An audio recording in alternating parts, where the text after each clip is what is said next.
So let's talk for a second about the nature of this election when it comes to demographics. So there was an assumption that I think really began to take hold in 2012 rather than 2008. I think that if if the country does end up coming apart over the long haul and our optimism is unjustified, I think that people are going to look back to the election of 2012 as a seminal moment, mainly because it was the moment when Barack Obama shifted pretty openly from the candidate who was going to unify Americans into a candidate who openly wished to divide Americans by class and by racial group and by sexual preference, and then to cobble together a coalition.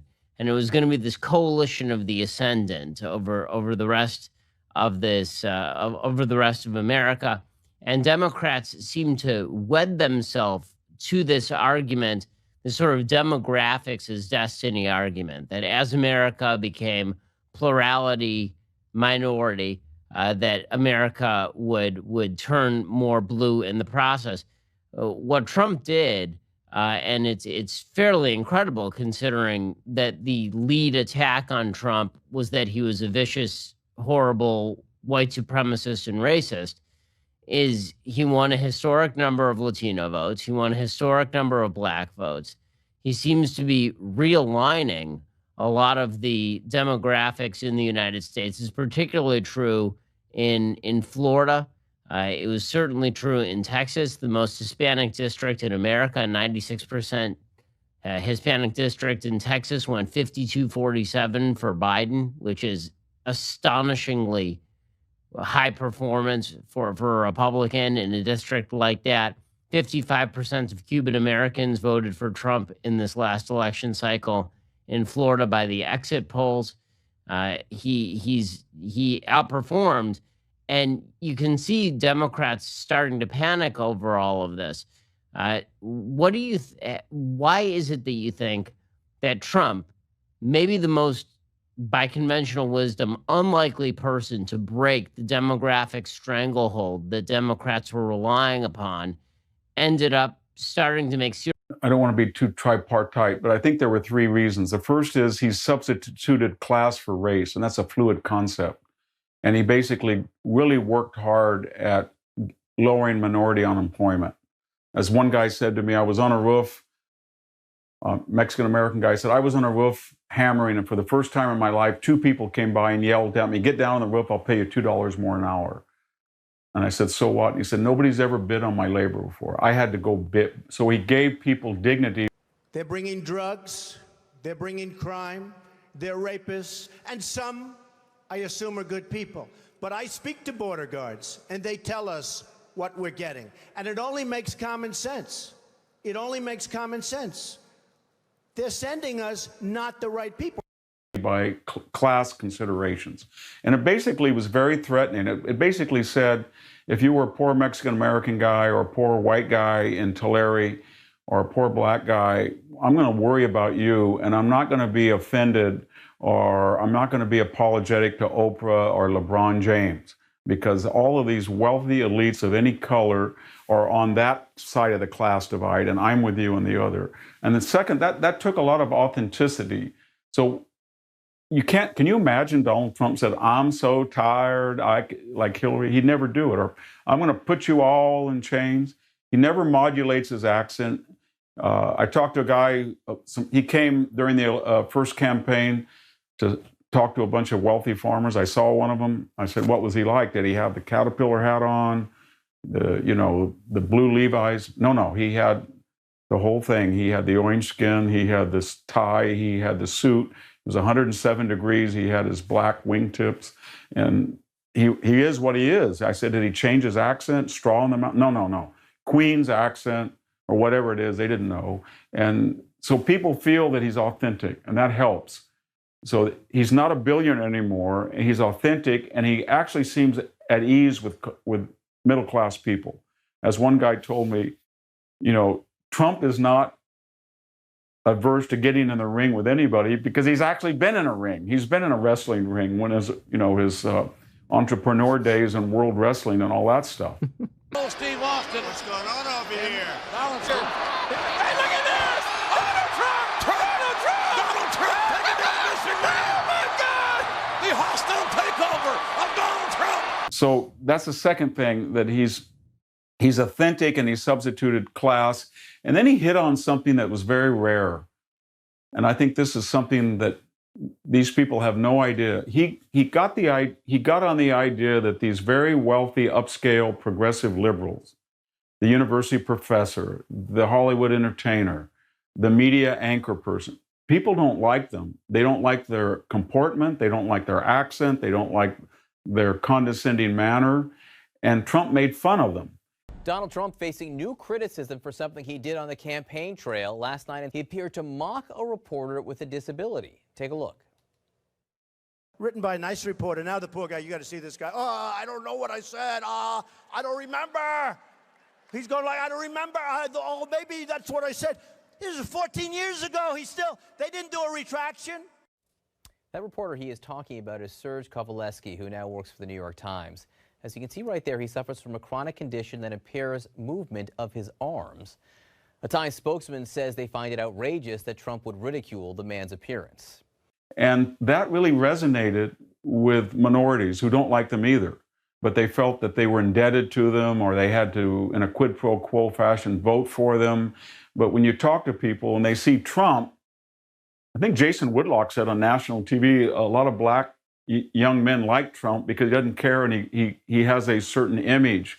I guess it was a machismo image, but that's not so much my point. My point is that nasal sounding pajama boy, Life of Julia elite, Trump doesn't like, and he attacks them, he makes fun of them. And a lot of minority people say, you know what, I don't want to be told what to do by those guys anymore. They're just antithetical to my religion, they're antithetical to my family, they're antithetical to what I do in my own life. And they've never overhauled a car, they've never been in a bad situation. They don't know how people live. And I'm going to listen to those guys. And he hit on that. And they thought it would be impossible because they kept saying he's a billionaire. It wasn't a matter of money. It was a matter of attitude and authenticity. To dig in on that a little bit, one of the things that is so astonishing here is that the conventional wisdom, and that's really what Trump's career has been about, is blowing up conventional wisdom in a variety of ways. Many good, some bad, but when it comes to the conventional wisdom in the Republican Party after 2012, when there was real underperformance with Latino voters, is that Republicans needed to make extraordinary concessions on illegal immigration in order to win the Hispanic and Latino vote and start making inroads. The evidence simply was not there for that, considering that Republicans in Texas are not exactly open borders fanatics, and yet they were winning an outsized share of the Hispanic and Latino vote in Texas. And Hispanic Latino vote in Florida was cutting much heavier toward Republicans than it was in California. And in California Republicans have tended to be much softer on illegal immigration than maybe some of their compatriots in other states. And yet, after 2012, there was this report that came out. It basically suggested if you want to make inroads with Latino Americans, then the best way to do that is to make concessions on immigration. Here comes Trump, and he says, I'm going to build a wall. There are a lot of criminals crossing the border. I'm going to deport people who are criminals, and then I'm going to deport a bunch of people who are here illegally, and I'm going to set up new immigration standards. And then he ends up winning more of the Latino vote by leaps and bounds than Mitt Romney ever did, and it's not particularly close.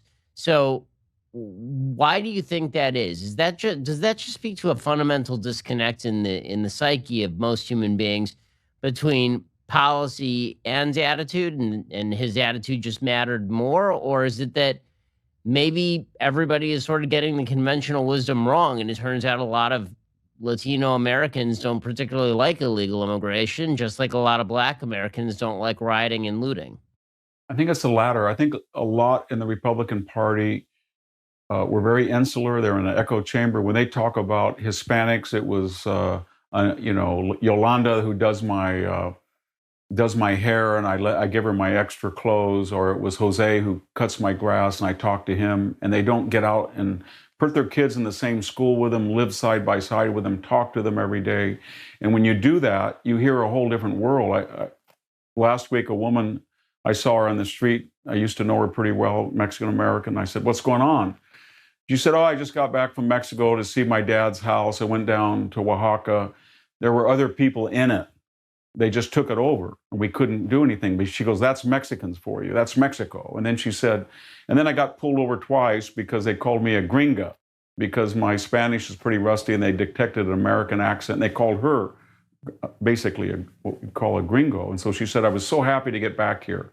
I just saw another guy at the lumber yard this morning, and he said," this is the funniest, he said, "Victor, what the hell has happened? And this isn't Mexico. What are we doing? I came up here to get away from this stuff. This election, it's like Mexico."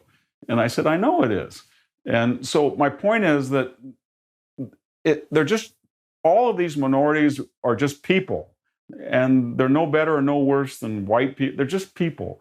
And when you either have this condescending attitude or you have this elitist idea that you think that you know exactly what they want, rather than, would I want my kid in a school where they had to get rid of the AP classes because no one spoke English because they all came in from Mexico and we had English as sec. Would I want my kid in a school where M13 or Norteños or Sereno gangs were beating people up if their Spanish had a detectable American accent in it? Would I want to live in a neighborhood when they shoot people and then the guy gets out with no bail and he comes back and he tries to shoot me because I was the guy that called the police? And these are all things that happen every day. And so when they see Trump, and you're right, close the border, and when he added, we'll do something with our DACA people, and things that drive the left really crazy about Trump when he says, "I love the Mexican people." I love Mexican people, or he'll say our farmers, or we got to help our vets. That first person plural possessive our DACA kids. They think nobody goes. Yeah, they do, because he shows that he has an empathy and he likes to be with people. So, Republican Party, they kept saying that the limousine liberals were condescending, but boy, a Mitt Romney candidate, that was not going to happen. And I'm not taking anything away from Mitt Romney, but you can see he almost won. And he almost won because a lot of deplorables said, "You know what, I can't take Obama and I'll vote for this guy." Not enough of them, but there's an opportunity here to recalibrate not only race in America, but the entire Republican Party is the party of the middle class, of minorities, fighting against a party of the very wealthy and the very poor. I hope you enjoyed that clip from the Ben Shapiro Show Sunday Special. If you did, go ahead and hit the subscribe button so you stay up to date on all of our future content.